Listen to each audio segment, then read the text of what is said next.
क्या आप मैट्रिक का परीक्षा देने वाले विद्यार्थी हैं? क्या आपकी भी बोर्ड परीक्षा 2024 में हो रही है? तो बिल्कुल आप लोगों के पास एक टेंशन रहता है कि सामाजिक विज्ञान का पेपर के कैसे आप प्रश्न को हल करेंगे, कैसे वस्तुनिष्ठ प्रश्नों को 1 से 80 वस्तुनिष्ठ प्रश्न को हल करेंगे। बहुत सारे प्रॉब्लम होता है, क्योंकि प्रॉब्लम इसलिए होता है कि हिस्ट्री में क्या पढ़े, ज्योग्राफी में क्या पढ़े, या पॉलिटिकल साइंस में क्या पढ़े, या इकोनॉमिक्स में क्या पढ़े, या डिजास्टर मैनेजमेंट में क्या पढ़े। तो बिल्कुल आप लोगों को टेंशन हम दूर करने के लिए एक मॉडल पेपर लेकर आए हैं, और वह ऐसा मॉडल पेपर है जो आपको बता दे कि सारे सब्जेक्टों के पढ़ने की झंझट बिल्कुल दूर हो जाएगा। यानी आपका जो भी समय बचा हुआ है और आपकी बोर्ड एग्जाम बहुत नज़दीक आ चुकी है, जिससे आपके ऊपर मेंटली प्रेशर हो गया है कि हम क्या लिखेंगे बोर्ड परीक्षा में, आखिर हम क्या ऐसे प्रश्न होगा, कैसा प्रश्न पूछा जाएगा जिसका हम जवाब कैसे दे पाएंगे। तो बिल्कुल यही सारे प्रॉब्लम को हम दूर करने के लिए इस वीडियो को तो आपने इस प्रॉब्लम को दूर करने के लिए YouTube पर बहुत सारे वीडियो देखे होंगे, जिससे आप लोगों को कंफ्यूज हो गए होंगे बार बार कि यह प्रश्न आएगा कि वह प्रश्न आएगा। तो बिल्कुल इस पेपर में हम वही प्रश्न लेकर आए हैं जो आपके बोर्ड परीक्षा में बार बार पूछे जाते हैं। यानी आपको एक वीडियो देखने के बाद आपकी पूरी सारी टेंशन दूर हो जाए। तो चलिए आप लोग कोशिश करिएगा कि इस वीडियो को शुरू से अंत तक जरूर देख लीजिएगा। यदि इस वीडियो में 1 से 80 वस्तुनिष्ठ प्रश्न बताया जाएगा, जिनमें से 40 प्रश्न निश्चित रूप से आपके बोर्ड एग्जाम में रहेंगे। तो चलिए हम देर नहीं करते हुए वीडियो को शुरू करते हैं, और आप लोग से रिक्वेस्ट करते हैं कि अगर आप लोग इस प्रश्न का उत्तर जानते होंगे तो बिल्कुल आप लोग कमेंट कर करके बताते चलिए कि किस प्रश्न का उत्तर क्या होगा। यानी इससे आपका रिवाइज भी हो जाएगा। अगर आप नहीं जानते हैं तो बिल्कुल इस वीडियो को एक एक लाइन प्रश्न जो देखिएगा, एक एक प्रश्न का उत्तर देखिएगा, ताकि आप लोगों का है एक वीडियो देखने के बाद आपके सारी एसएसटी का झंझट जो है बिल्कुल ऑब्जेक्टिव का खत्म हो जाए। तो चलिए हम देर नहीं करते हुए वीडियो को शुरू करते हैं। तो देखेंगे कि आज का वीडियो का पहला प्रश्न क्या है। तो दिया हुआ है कि काउंट काबूर को विक्टर इमैनुअल ने किस पद पर नियुक्त किया था। काउंट काबूर जो थे उनको विक्टर इमैनुअल ने किस पद पे रखा था, किस पद पे नियुक्त किया था। सेनापति पे नियुक्त किया था, या फ्रांस के राजदूत पे नियुक्त किया था, या प्रधानमंत्री पे नियुक्त किया था, या गृह मंत्री के नियुक्त किया था। तो याद रखना है कि काउंट काबूर जो था उसको विक्टर इमैनुअल ने प्रधानमंत्री के पद पे नियुक्त किया था। किसके पद पे? प्रधानमंत्री के पद पे नियुक्त किया था। इसलिए ऑप्शन सी जो है बिल्कुल इसका सही उत्तर हो जाएगा। अगले प्रश्न की ओर बढ़ते हैं। 2 नंबर प्रश्न देखते हैं। बिल्कुल आप लोगों की सारी टेंशन हम दूर कर देंगे इस वीडियो के माध्यम से। तो 2 नंबर प्रश्न दिया हुआ है कि बिस्मार्क क्या था। आपसे पूछा जा रहा है कि बिस्मार्क क्या था, यह बताना है। बिस्मार्क कवि था, या नाटककार था, या संगीतज्ञ था, या कूटनीतिक था। तो याद रखना है कि बिस्मार्क जो था कूटनीतिक था। इसलिए इसका ऑप्शन जो है बिल्कुल डी सही उत्तर है। अगली प्रश्न की ओर बढ़ेंगे और 3 नंबर प्रश्न देखेंगे। बिल्कुल आप लोग से रिक्वेस्ट है कि वीडियो को शुरू से अंत तक जरूर देखिएगा। यदि इस यूट्यूब चैनल पर पहली बार आए हैं तो बिल्कुल सब्सक्राइब करके बेल आइकन को जरूर प्रेस कर लीजिएगा, क्योंकि इस तरह के टेंशन दूर करने के लिए यह यूट्यूब चैनल आप लोगों के लिए बहुत इंपॉर्टेंट होने वाला है। तो 3 नंबर प्रश्न दिया हुआ है कि बोल्शेविक क्रांति कब हुई। बोल्शेविक क्रांति जो है कब हुई थी, यह आपसे पूछा जा रहा है।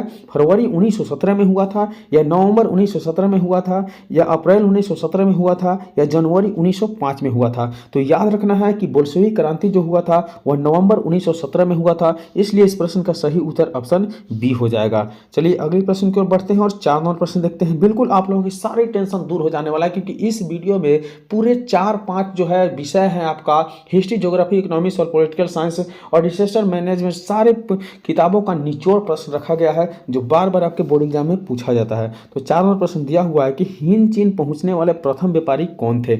हिंद चीन पहुंचने वाले प्रथम व्यापारी कौन थे। तो 4 नंबर प्रश्न का सही उत्तर ब्रितानी होगा, या फ्रांसीसी होगा, या पुर्तगाली होगा, या डच होगा। तो इस प्रश्न का सही उत्तर हो जाएगा पुर्तगाली। यानी याद रखना है कि हिंद चीन पहुंचने वाले प्रथम जो व्यापारी थे वह पुर्तगाली थे। इसलिए 4 नंबर प्रश्न का सही उत्तर ऑप्शन सी हो जाएगा। अगले प्रश्न की ओर बढ़ेंगे। 5 नंबर प्रश्न देखेंगे। दिया हुआ है कि हिंद चीन क्षेत्र में कौन से देश आते हैं। हिंद चीन क्षेत्र में कौन से देश आते हैं। तो 5 नंबर प्रश्न का सही उत्तर हो जाएगा कंबोडिया, वियतनाम और लाओस। क्या है? कंबोडिया, वियतनाम जो है और लाओस आपको हिंद चीन क्षेत्र में आते हैं। इसलिए 5 नंबर प्रश्न का सही उत्तर ऑप्शन सी हो जाएगा। बिल्कुल एक एक प्रश्न को शुरू से अंत तक देखना है, क्योंकि आपकी टेंशन जो है एसएसटी का बिल्कुल दूर हो जाने वाला है, और आप 80 प्रश्नों में 40 प्रश्न निश्चित रूप से आप बना कर आइएगा। यह हम आप लोगों के लिए बार बार कामना करते हैं। तो 6 नंबर प्रश्न दिया हुआ है कि रंपा विद्रोह कब हुआ। रंपा विद्रोह कब हुआ था। याद रखना है कि 1 नंबर प्रश्न जो उत्तर है वह दिया हुआ है 1916 ईस्वी में, 2 में है आपको बता दें 1917 ईस्वी में, और सी में है 1918 ईस्वी में, और डी में है 1919 ईस्वी में। तो याद रखना है कि रंपा विद्रोह जो हुआ था वह 1916 ईस्वी में। यानी 6 नंबर प्रश्न का ऑप्शन ए जो है बिल्कुल सही उत्तर है। अगले प्रश्न की ओर बढ़ेंगे और 7 नंबर प्रश्न देखेंगे। बिल्कुल एक एक प्रश्न इंपॉर्टेंट है, क्योंकि आप लोगों को टेंशन बिल्कुल दूर करने के लिए वीडियो बनाया गया है, क्योंकि अब सारे वीडियो की झंझट छोड़ना है और इस वीडियो को शुरू से अंत तक देखना है। तो 7 नंबर प्रश्न दिया हुआ है कि भारत के लिए फैक्ट्री एक्ट कब पारित हुआ। भारत के लिए फैक्ट्री एक्ट कब पारित हुआ, तो 7 नंबर प्रश्न का जो सही उत्तर है वह 1881 ईस्वी में हुआ था। इसलिए 7 नंबर प्रश्न का सही उत्तर ऑप्शन सी हो जाएगा। यानी भारत के लिए फैक्ट्री एक्ट कब पारित हुआ था, तो 1881 ईस्वी में हुआ था। याद करके रखना है, नोट करके रखना है। चलिए अगले प्रश्न की ओर बढ़ते हैं और 8 नंबर प्रश्न देखते हैं। बिल्कुल आप लोग शुरू से अंत तक वीडियो जरूर देखिएगा, क्योंकि एक वीडियो आप लोगों का जो है एसएसटी के पूरे झंझट को खत्म कर देने वाला है। 8 नंबर प्रश्न दिया हुआ है कि सामंती व्यवस्था से हटकर किस प्रकार की शहरी व्यवस्था की प्रवृत्ति बढ़ी है। सामंती व्यवस्था से हटकर किस प्रकार की शहरी व्यवस्था की प्रवृत्ति बढ़ी है, तो 8 नंबर प्रश्न का सही उत्तर हो जाएगा प्रगतिशील प्रवृत्ति। कैसा प्रवृत्ति? प्रगतिशील प्रवृत्ति जो है सामंती व्यवस्था से हटकर एक व्यवस्था बनाई गई है। इसलिए 8 नंबर प्रश्न का सही उत्तर जो हो जाएगा ऑप्शन ए हो जाएगा। अगले प्रश्न की ओर बढ़ेंगे और 9 नंबर प्रश्न देखेंगे। दिया हुआ है कि द्वितीय महायुद्ध के बाद यूरोप में कौन सी संस्था का उदय आर्थिक दुष्प्रभावों को समाप्त करने के लिए हुआ था। द्वितीय महायुद्ध के बाद यूरोप में जो है कौन सी संस्था आया था जो उदय आर्थिक दुष्प्रभावों को समाप्त करने के लिए किया गया था। तो याद रखना है कि 9 नंबर प्रश्न का सही उत्तर जो है यूरोपीय संघ एक ऐसी व्यवस्था आया था जो द्वितीय महायुद्ध के बाद जो है यूरोप की संस्था का उदय आर्थिक दुष्प्रभावों को क्या किया था, समाप्त कर दिया था। अगले प्रश्न की ओर बढ़ेंगे और 10 नंबर प्रश्न देखेंगे। दिया हुआ है किसने कहा कि मुद्रण ईश्वर की दी हुई महानतम देन सबसे बड़ा एक तोहफा है। किसके द्वारा यह कथन कहा गया था कि मुद्रण ईश्वर की दी हुई महानतम देन सबसे बड़ा तोहफा है। तो इस प्रश्न का सही उत्तर जो हो जाएगा वो मार्टिन लूथर के द्वारा कहा गया था। किनके द्वारा? मार्टिन लूथर, यानी ऑप्शन भी बिल्कुल इसका सही उत्तर हो जाएगा। अगले प्रश्न की ओर बढ़ेंगे और 11 नंबर प्रश्न देखेंगे। दिया हुआ है कि वन स्थिति रिपोर्ट के अनुसार भारत में वन का विस्तार कितना है। तो वन स्थिति रिपोर्ट के अनुसार जो है भारत में वन का विस्तार है वह याद रखना है कि 20% भौगोलिक क्षेत्र में वन का क्या है, विस्तार हुआ है। इसलिए 11 नंबर प्रश्न का सही उत्तर ऑप्शन सी हो जाएगा। चलिए हम आगे बढ़ते हैं, उससे पहले छोटा सा रिक्वेस्ट है कि यदि अभी तक आप वीडियो को लाइक नहीं किए हैं तो बिल्कुल लाइक कर देना है, क्योंकि आप लोग का टेंशन दूर कर रहे हैं इस वीडियो में। तो बिल्कुल आप लोग एक लाइक तो जरूर कर दीजिएगा। चैनल पर पहली बार आए हैं तो बिल्कुल सब्सक्राइब जरूर कर लेना है। अगली प्रश्न यानी 12 नंबर प्रश्न दिया हुआ है कि सौर ऊर्जा निम्नलिखित में से कौन सा संसाधन है। सौर ऊर्जा जो है निम्नलिखित में से कौन सा संसाधन है, तो इस प्रश्न का जो सही उत्तर हो जाएगा वह ऑप्शन डी अर्थात अचक्रीय संसाधन है। कैसा संसाधन है? अचक्रीय संसाधन, यानी ऑप्शन डी बिल्कुल इसका सही उत्तर होने वाला है। अगले प्रश्न की ओर बढ़ेंगे और देखेंगे 13 नंबर प्रश्न दिया हुआ है कि समुद्री क्या है, समुद्री क्षेत्र में राजनीतिक सीमा को कितनी किलोमीटर तक राष्ट्रीय संपदा निहित है। यानी समुद्री क्षेत्र में राजनीतिक सीमा के कितने किलोमीटर तक जो है राष्ट्रीय संपदा निहित की गई है। तो 13 नंबर प्रश्न का सही उत्तर जो है 12.2 किलोमीटर तक है जो समुद्री क्षेत्र में राजनीतिक सीमा जो है निहित किया गया है। अगले प्रश्न की ओर बढ़ेंगे और 14 नंबर प्रश्न देखेंगे। दिया हुआ है कि सोपानी कृषि किस राज्य में प्रचलित है। सोपानी कृषि जो है कौन सी राज्य में प्रचलित किया गया है यह आपसे पूछा जा रहा है। यानी 14 नंबर प्रश्न का जो सही उत्तर है उत्तराखंड। बिल्कुल 14 नंबर प्रश्न का सही उत्तर डी यानी उत्तराखंड होने वाला है। एक एक प्रश्न का सही उत्तर बताया जा रहा है। बिल्कुल आप लोग वीडियो को शुरू से अंत तक जरूर वॉच कीजिएगा, क्योंकि इस तरह के वीडियो अगर छोड़ते हैं तो फिर आपको एसएसटी में टेंशन बनी रहेगी। तो चलिए हम अगले प्रश्न देखते हैं। यानी 15 नंबर प्रश्न दिया हुआ है कि कौन लौह अयस्क का एक प्रकार है। कौन जो है लौह अयस्क का एक प्रकार है। तो 15 नंबर प्रश्न का सही उत्तर है ऑप्शन बी अर्थात हेमाटाइट। क्या है? हेमाटाइट जो है एक लौह अयस्क का जो है प्रकार है। अगले प्रश्न की ओर बढ़ेंगे और 16 नंबर प्रश्न देखेंगे। दिया हुआ है कि बाजरा का सबसे बड़ा उत्पादक राज्य कौन है। बाजरा का सबसे बड़ा उत्पादक राज्य कौन है। तो 16 नंबर प्रश्न का जो सही उत्तर होने वाला है वह आपका है राजस्थान। यानी बाजरा का एक सबसे बड़ा उत्पादन राज्य जो है आपका क्या होने वाला है, राजस्थान। यानी ऑप्शन ए बिल्कुल सही उत्तर है।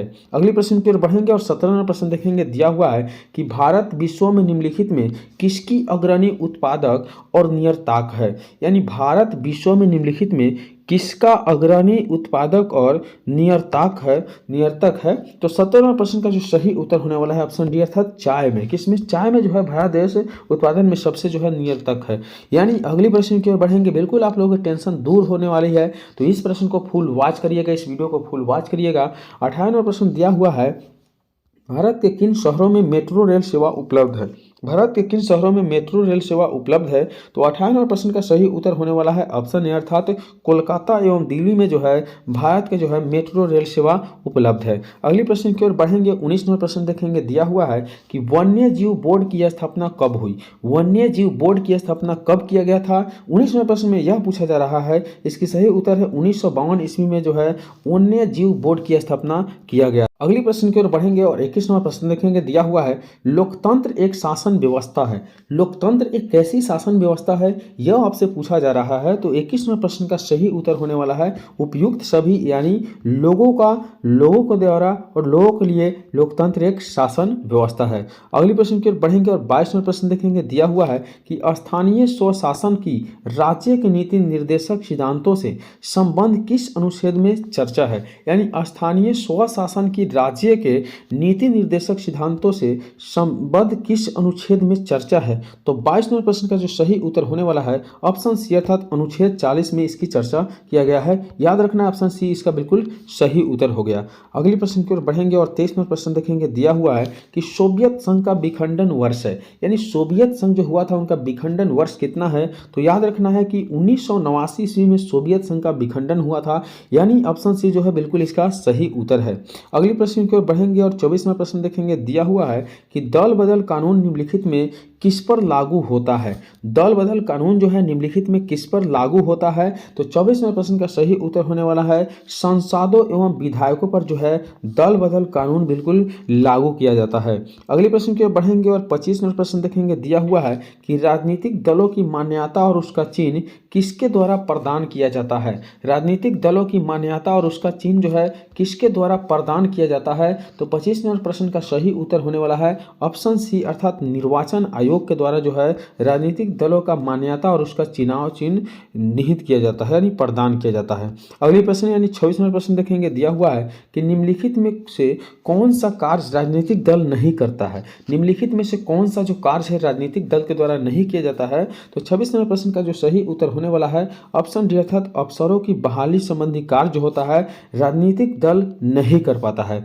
अगले प्रश्न को बढ़ेंगे और 27वां प्रश्न देखेंगे। बिल्कुल आपका टेंशन दूर होने वाला है इस वीडियो में। 27वें प्रश्न में दिया हुआ है कि भारतीय लोकतंत्र के प्रति लोगों की है, भारतीय लोकतंत्र के प्रति लोगों को क्या है? तो याद रखना है कि भारतीय लोकतंत्र के प्रति लोगों की एक आस्था है, इसलिए ऑप्शन ए जो है बिल्कुल सही उत्तर है। अगले प्रश्न यानी 28वां प्रश्न देखेंगे, दिया हुआ है 15वीं लोकसभा चुनाव में कांग्रेस को प्राप्त सीटों की संख्या कितनी थी? 15वीं लोकसभा जब चुनाव हुआ था उस समय कांग्रेस को प्राप्त सीटों की संख्या कितनी थी? तो 28वें प्रश्न का सही उत्तर है 202 सीट। कितना सीट? 202 सीट जो है कांग्रेस को प्राप्त हुआ था।